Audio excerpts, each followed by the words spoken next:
Shalom, and welcome once again to another episode of GMS in Transit, where we prophesy on the road.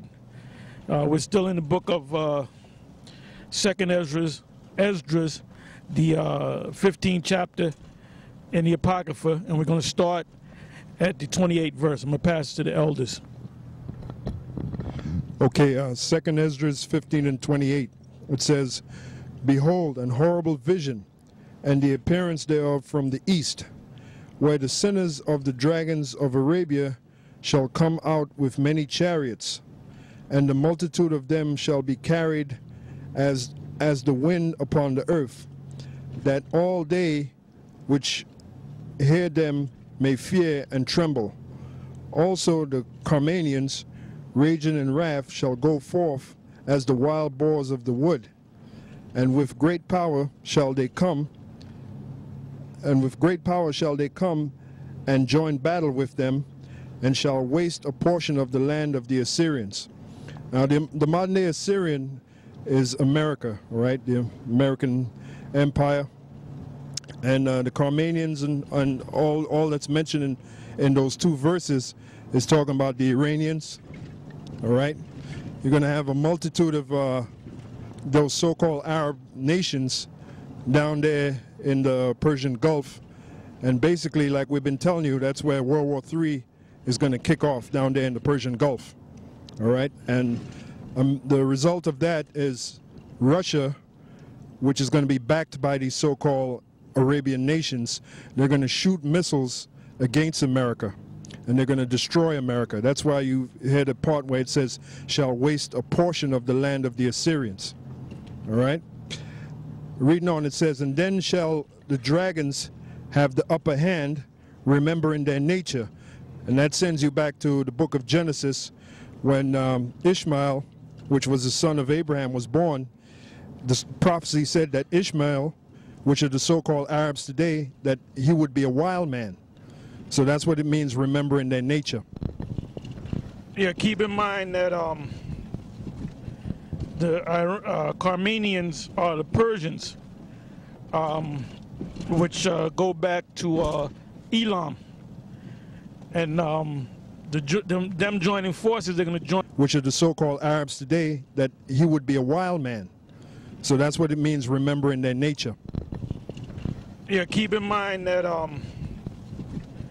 the Carmanians are the Persians, which go back to Elam, and forces with Ishmael and those other Arab groups. So they're two different nations of people. They're different nations of people, but they're going to come together because they're under one religious banner, and that's the religion of Islam. So they're going to come in the name of the religion of Islam, even though they're not of the same people. "And then shall the dragons have the upper hand, remembering their nature. And if they shall turn themselves, conspiring together in great power to persecute them, then these shall be troubled, and keep silence through their power, and shall flee. And from the land of the Assyrians shall the enemy besiege them, and consume some of them, and in their host shall be fear and dread, and strife among their kings. Behold, clouds from the east, and from the north unto the south, and they are very horrible to look upon, full of wrath and storm. Then shall they smite one upon another, and they shall smite down a great multitude of the stars upon the earth, and even their own star, and blood shall be from the sword unto the belly, and dung of men upon the camel's hoe. And there shall be a great fearfulness and trembling upon the earth, and they that see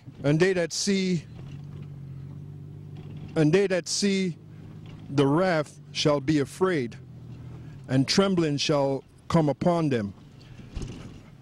And then shall they come, and then shall they come great storms, and then shall there come great storms from the south, and from the north, and another part from the west, and strong winds shall arise from the cast, and shall open it, and the cloud which he raised up in wrath, and the star stirred to cause fear toward the east, and the west wind shall be destroyed.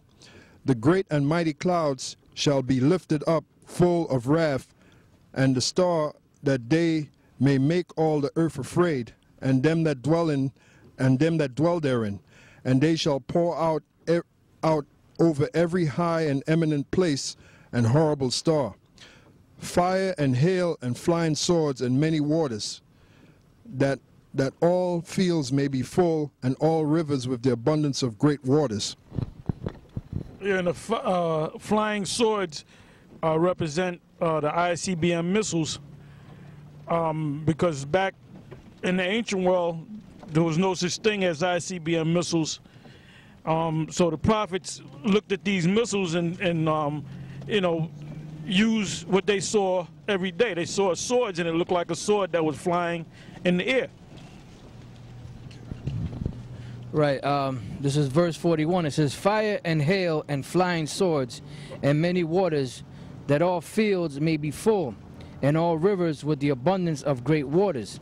And they shall break down the cities and walls, mountains and hills, trees of the wood, and grass of the meadows, and their corn.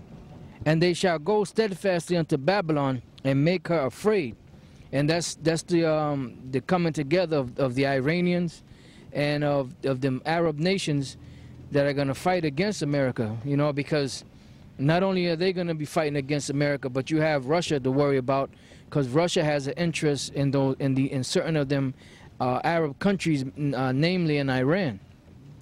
You know, so when those Arab nations come together with the Persians, which are the Iranians, and the people of that region there, they're gonna pretty much come against this place, because everybody pretty much on the other side of the world, mainly in the Middle East, have already, on the so-called Eastern Hemisphere, have woken up to America's wickedness. You know, they see everything that America has done. You know, and they're not fooled by America's antics anymore.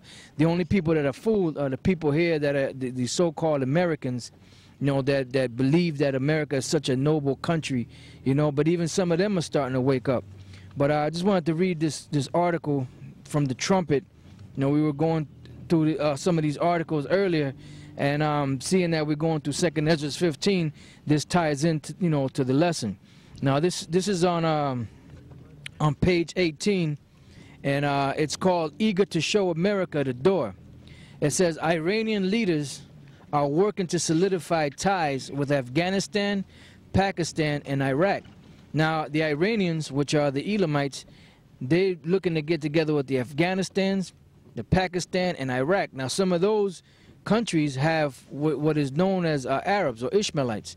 You know, so we just read how when the Carmenians and the Arabs get together, they're going to be fighting against America. You know, and this is part of the prophecy here. Iranian leaders are working to solidify ties with Afghanistan, Pakistan, and Iraq in a move that highlights Iran's goal of taking a lead role in the region. The Wall Street Journal reported on June 27th at a meeting in Tehran on June 24th. For example, Iranian President Mahmoud Ahmadinejad spoke to the president of Afghanistan and Pakistan about issues relating to the departure of NATO forces from Afghanistan. In Iraq, tens of thousands of supporters of anti-American Shiite cleric Muqtada al-Sadr marched through Baghdad on May 26 in a warning that they will restart the Shiite insurgency if U.S. troops do not leave Iraq by the end of the year. So that's letting you know that that tension is building up over there. They don't want America there no more. These countries are tired of America stepping in and telling them what to do. You know, taking over their land, taking over their resources, killing the civilians, you know, and taking over everything. So these nations are tired of America's bullshit, basically, you know. So that's what we're reading in the prophecy in 2nd Esdras the 15th chapter. It says, the public protest is a complication for America. Outgoing U.S. Defense Secretary Robert Gates has asked Baghdad to host American troops in Iraq past the end of the year, the deadline stipulated in the current agreement between the two countries. While some Iraqi political groups support such an extension, it is widely opposed by Iraqi citizens, answered there. So the people of Iraq are against America. No matter, I don't give a damn what the American media says. You know, what they say on CNN, I'm sorry, yeah, well, CNN too, Fox News and all these different agencies in the American media, that the people of Iraq want them to be there so that they can establish democracy, so that they don't have dictators ruling over them. All that stuff is BS. That's just fluff and propaganda by the U.S. media to justify them being in that land. You know, but them Iraqis, the citizens, the Iranians and those other Arab countries want America out of their country. And they want America out of their country by the end of the year. And if they're not out of there by the end of the year, there's going to be some hell to pay.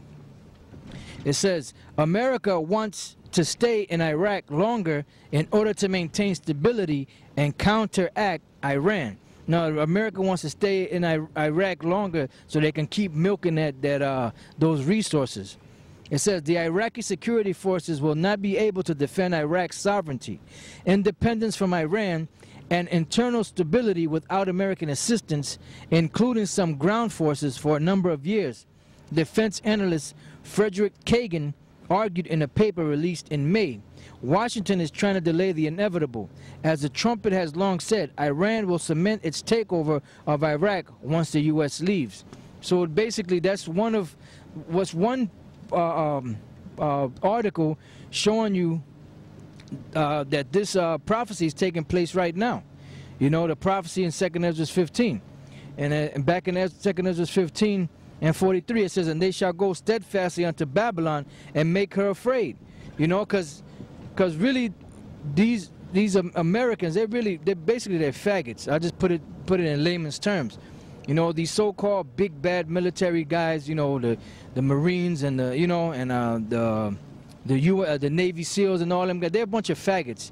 You know, because they get off and talking about that they got the top knowledge or top weapons, you know, to fight against these other nations. But what their main thing is that they drop bombs on these people.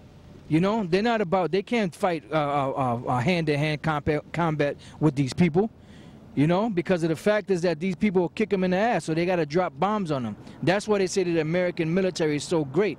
It's not great because of their ground force techniques. It's supposedly great because of their ability to drop bombs and make people give in to the so-called democracy, because if you don't, they're going to keep bombing you and destroying your land. You know, so how is that being great? You know? Yeah, like today, in the earlier this morning, it was a breaking news report of a chopper going down in Afghanistan, and 31 Navy SEALs were put to death, along with 7 Afghan special forces. And they said that the helicopter had a malfunction. You know, them fucking helicopters always have malfunction. I don't believe that they have malfunctions. I believe that they get hit by them Afghan rebels. All right, when they supposedly killed Osama bin Laden, one of the helicopters had went down because of a malfunction. This is supposed to be the top military on the planet Earth, the highest technology, state-of-the-art technology. So you mean to tell me every other fucking helicopter is going to just have a malfunction and crash? The fuck out of here, man. It's all bullshit, man.